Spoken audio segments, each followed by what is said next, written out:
Hello, I'm Tara Brabazon. I'm the Dean of Graduate Research at Flinders University, and welcome to vlog 149.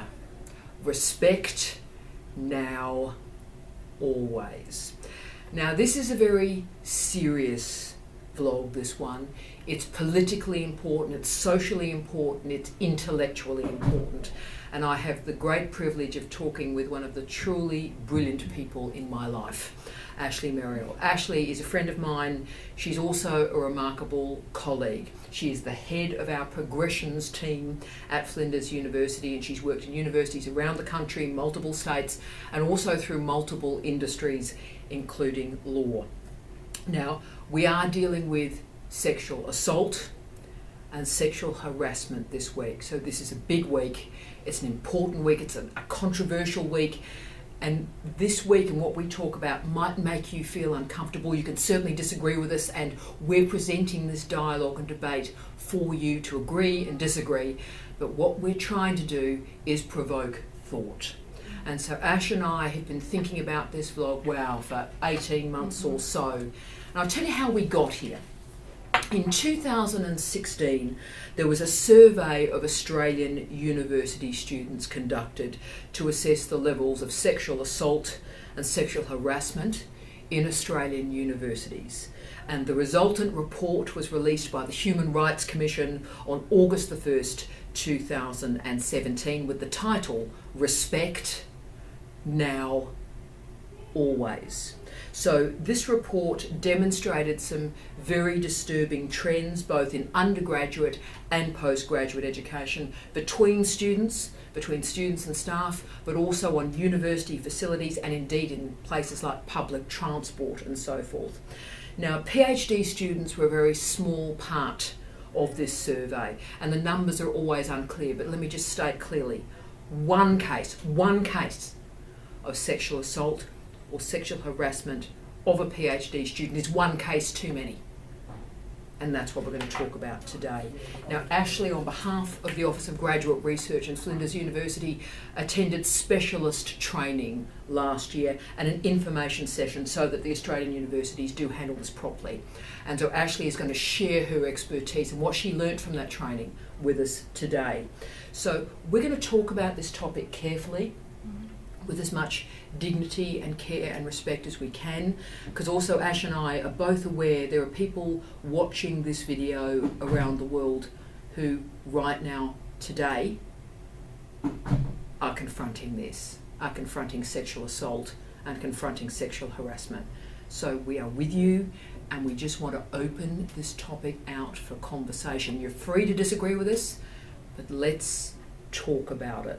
So in August 2018, the Australian Council for Graduate Research released their principles for respectful supervisory relationships. So we now have a framework to have this conversation. So let's do this. And Ash, thank you so much for joining me. Thank you for having me. I know it's a complicated topic, and this woman is just simply remarkable. I can think of nobody I would prefer to go through this really complicated story with but you. So thank you for all the work that you've done.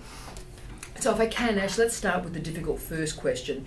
The relationship between supervisors and students is really close. We're recording this in my office, and my door is closed, and you can see the intimacy of an academic office. So a lot of that relationship is conducted behind closed doors. So why does this relationship between a supervisor and a student sometimes move into a romantic relationship? Well, I think the key thing is that closeness and the amount of time that you spend together. So, a PhD is typically 3 to 4 years. That's a long time to spend with the same person day in, day out. Yeah. And also, you're both passionate about the same subject matter. It's just one of those things that can evolve into a romantic relationship. Because a lot of relationships, like I'm talking about sexual romantic relationships in our lives outside of universities, don't last 3 years. So you've got a weekly meeting with someone, and I love your point about you share a lot, and that can perhaps be a proxy for sharing more. Is that what you're suggesting? Definitely. Yeah. Which can be a bit dangerous, because then that crosses and blurs the lines between personal and professional relationships. And that's, I think, where we're going to go today if we can. We're going to really talk about how we separate those components out. So let's now, if we can, Ash, talk about the power imbalance in a relationship such as this. And I'm going to quote, if I can, I'm going to quote this overtly. So this is the Principles for Respectful Supervision that comes from the Australian Council for Graduate Research. So this is the deal, this is the framework, these are the guidelines in which we are now going to work at Flinders University. And in this principles document, and I'll read the quote, "A sexual or romantic relationship between a supervisor and a student is never appropriate." Just remember that phrase, never appropriate. "Staff who engage in a sexual relationship with a student harm the learning and research environment of that student and other students. Such a relationship also compromises the academic integrity of all parties, including the university," end of quote. So Ash, amazing phrases there, never appropriate and compromises academic integrity. So that's incredibly staunch, because if we just deal with the law, you know, we're dealing with an adult relationship, a supervisor and a student, they're both adults, you'd think they could consent. But by these guidelines, they're stating it is never appropriate. So it is staunch. Are they right to be that staunch? Absolutely. Right. Because even though it's a matter of two adults consenting, there's a massive power imbalance. So it can't be pure consent. Right, so because of the power imbalance, Ash, so what is the student consenting to? Is that the issue? That's right. Do they ever actually know? Probably not, because they're, you know, and it will impact on objectivity and progress and engagement. If it all goes wrong, it'll go wrong in a big way. Yeah. And it's not just the relationship that's happening between the student and the supervisor, but it's also the relationship between other colleagues and students in the team. Because they'll know, won't they? The other students in the lab yeah. or in the team will know that that's occurring. Of course, yeah. And also can impact on engagement in terms of the student being able to go, okay, I can deal with this emotionally, but I now have to focus on the work to be done. And so it gets all a bit messy. That's the argument Ash is making. It gets really, really messy. Yeah. And also, I'll say the line. I know a lot of supervisors watch this vlog as well, Ash. And, you know, I'll be avert because we are talking about sex and sexuality. We can't clean this up. I always say, you know, if you think about young men or young women, because of course this is straight and gay, this is old and young, it's not about sexuality, it's not about age. But could a student ever actually consent to me as a supervisor? Because our students, with the greatest respect to you guys, you're not seeing an actual person. You're seeing a supervisor, there may be a bit of an aura there, you might be seeing and falling for the power. So as I often say, you see the supervisor, you supposedly fall in love with the supervisor, but you wake up the next morning with a woman. And there are differences there, and the power imbalance, I think, blocks you from that comprehension. Again, have I been too harsh there? No, definitely not. You know, I mean, what are you actually having sex with? And when you're having sex with a supervisor, that supervisor is not actually a man or a woman. There's something different about that role. Mm-hmm. And the ACGR, the Australian Council for Graduate Research, have taken that really seriously, I think. So the interesting point about the principles that we are going to implement at Flinders University, Ash, is they recommend that if a sexual or romantic relationship emerges, so happens, between the supervisor and the student, that the supervisor be immediately removed from the panel. Mm-hmm. So they're gone. So you have sex, it's over, it's gone. So why is that recommended? Because the relationship can get really complicated really quickly, and the student may not, or supervisor, may not feel that they're in a position to say no. So the longer that goes on, you know, psychologically, you know, there's a number of effects that is not just going to be related to that part of the relationship or the relationship breaking down or continuing. It's a massive impact on the research, on the thesis, student health and well-being, as well as the team well-being, and especially in terms of labs. So it's going to bleed beyond That's the correct. socio-sexual relationship to impact everything else. Also, of course, we haven't even talked about it. What happens if it breaks up? disastrous. And obviously we've seen that nationally and internationally. When a breakup occurs, and again I'll just quickly tell the story. When I was a student, there was a supervisor, obviously different time, dinosaurs roamed the earth, but a supervisor was having sex with a student. The student broke up. It was an older gentleman, younger female student. The supervisor was broken up with, so he was dumped. You're dumped. And he made that woman's life an absolute hell, would not write her references. She had to leave the university, leave the candidature. She lost control of her publications. It took her 15 years to recover in her career because she just went, well, thank you very much, it's been great, but I think now we just go back to the supervisory relationship. And he could not deal with that. And I would argue in many ways, you probably can't go backwards. No. Once it's done, it's done. And you can sort of pretend you're adults and grown-ups and stuff, but once you've had sex with somebody, you've had sex with somebody. And you think about your own life, it's like outside of universities, having friendships and so forth, and all those how do you handle that? And you've got to compartmentalise, but it gets complex. You add a PhD to this story, what a disaster. That's right, and then career direction and career opportunities on top of that. Yeah, because that's the point. So what can go wrong in this relationship? So I want to talk about that. So, Sure. So career opportunities can go wrong. What does that look like, Ash? So what happens? All right, so usually most supervisors have their networks outside of the university, and they're going to be your references. So if they've got connections, they've got friends that you're applying for jobs in different industries, different universities, they're going to know people. And especially being high profile, they're going to talk, they're going to go, oh yeah, depending on what they talk about is going to be key to what happens next, what happens life after your PhD. And I mean, we all, I think, know where that's going. I sort of got a bit of a chill there when Ash said that. So, this is not going to end well. And this is about the personal and professional separation. Definitely. It's not about heterosexuality or homosexuality or ages. It's just about ethical, professional relationships and behaviours, isn't it? And conduct. And conduct. That's why you're here. So, obviously, you're involved. You're a head of progression. So it's really the biggest job in the Office of Graduate Research that you have. So from admissions right the way through to the point you do an examination, Ash runs your cases. So why is it important for students, and particularly students' progress, which is why Ash is here and has leadership in this area, that the expectations, the roles and the responsibilities for students and supervisors are really clear? Why is it important to students' progress? Because ambiguity and blurred lines in terms of professionalism can just be disastrous. So we have had cases where this has occurred, and students have had to take intermission because they haven't been able to focus on their research. They end up massively over time and end up having to apply for extensions. They end up on health and counselling's doorstep quite a lot.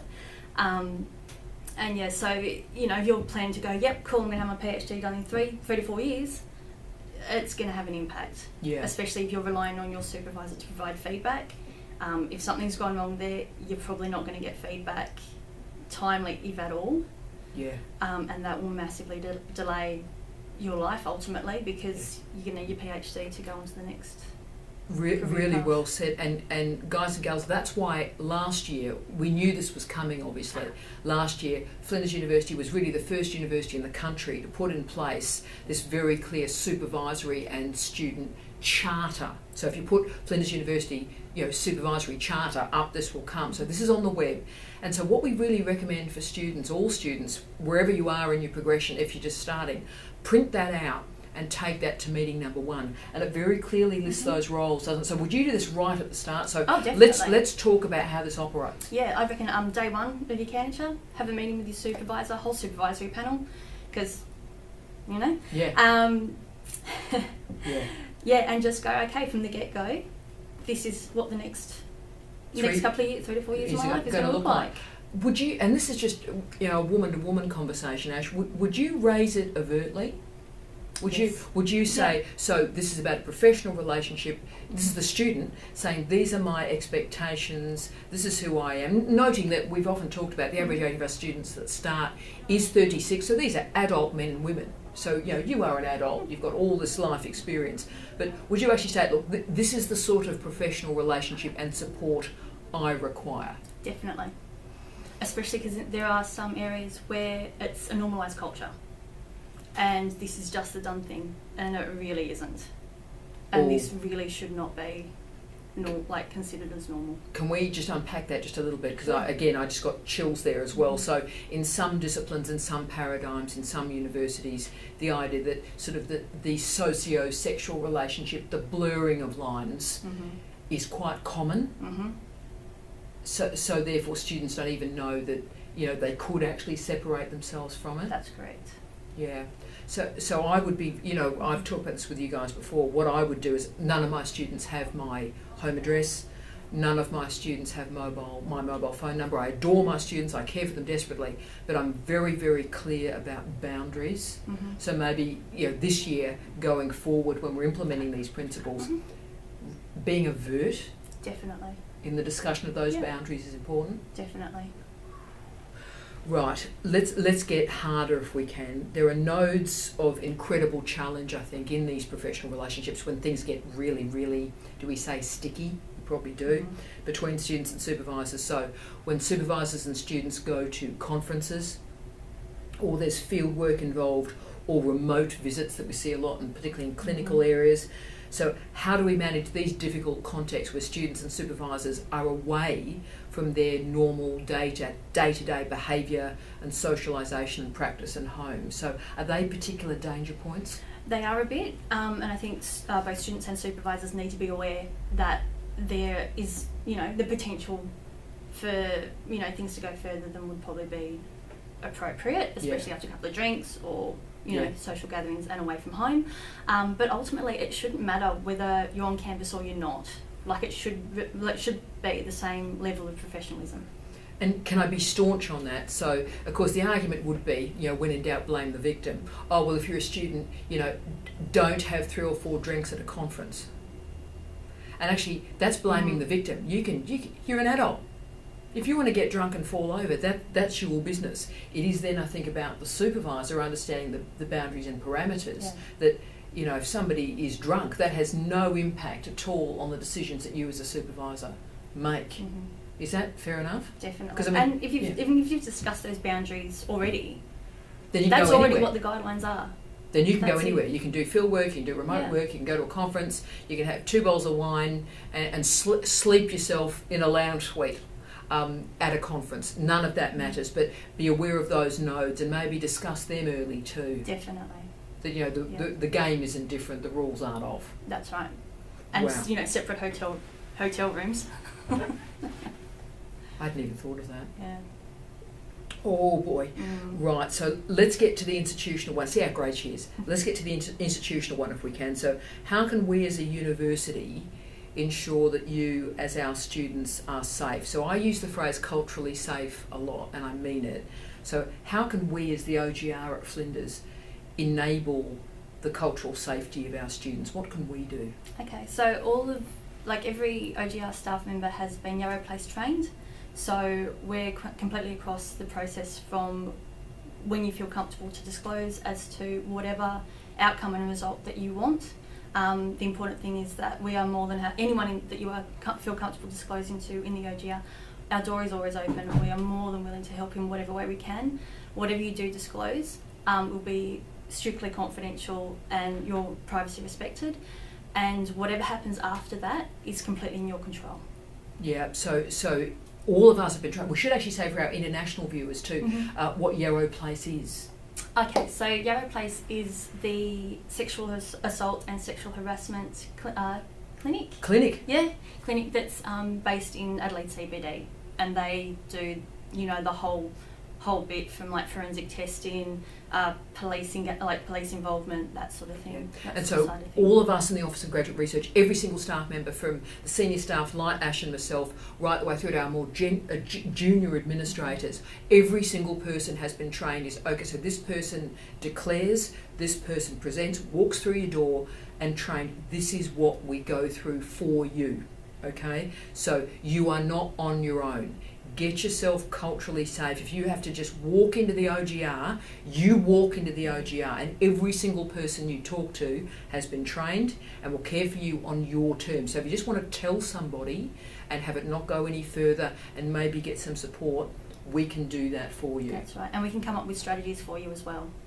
Yeah, because literally progression. So if you want a different supervisor, That can be We'll sort organised it. for you. We'll sort it. it. Okay.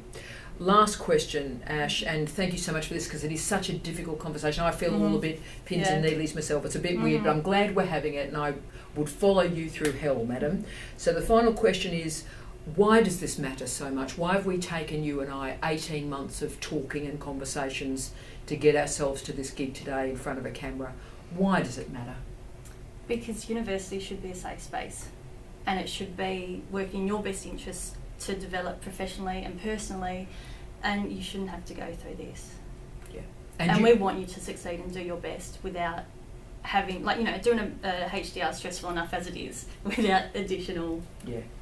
We want you safe, we want you well, we want you succeeding, we want you happy if we can, and we want you to feel like you've got control of your own life and your own destiny and your own body, because this is about your body and body management, and we care about you as a whole person. And certainly Ashley, everything Ash does and her wonderful team and progressions, it's all about your progress. It's in the name. And part of that progress is making sure you're safe emotionally, intellectually, personally and professionally. And that's what we do. Ash, thank you so much for this. You are a wonderful human being. And Ash and I wish you love, light and peace. We're out. Cheers.